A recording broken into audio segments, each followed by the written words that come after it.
केंद्र शिक्षा मंत्री धर्मेंद्र प्रधान को इस्तफा पत्र पर सीजेपी मुख्य अभिजित दीपक सीजेपी कार्यकर्ता तथा ताहार सहयोगी मानक सहित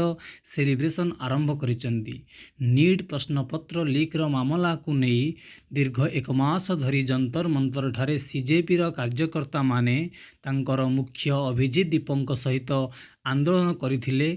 एवं सेमानंकर मुख्य दाबी थिला कि केंद्र शिक्षा मंत्री धर्मेंद्र प्रधान को अवहेलित कारणरू आज एभली बारंबार नीट पेपर लीक होछि एवं सेथिपाई धर्मेंद्र प्रधान को इस्तफा दाबी करी दिल्लीर जंतर मंतर ठारे सीजेपी कार्यकर्ता माने दीर्घ एक मास धरणी अनशन करी आंदोलन करी आसुथिले। तो आज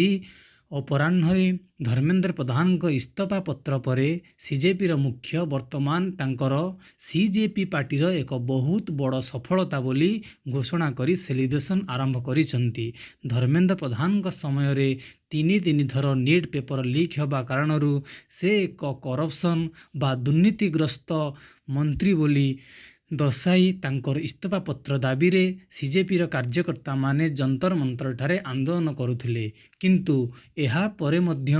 पुलिस लाठीचार्ज को मध्य सही आमरण अनशन करी शेषरे एक विराट सफलता हासिल करिसेंती बोली दर्शाइछंती सीजेपी मुख्य अभिजित दीपक। धर्मेंद्र प्रधान को इस्तफा पर बीजेपी सरकारंकर परवर्ती कार्यानुष्ठान कौन रहिबो तथा परवर्ती शिक्षा मंत्रणालयर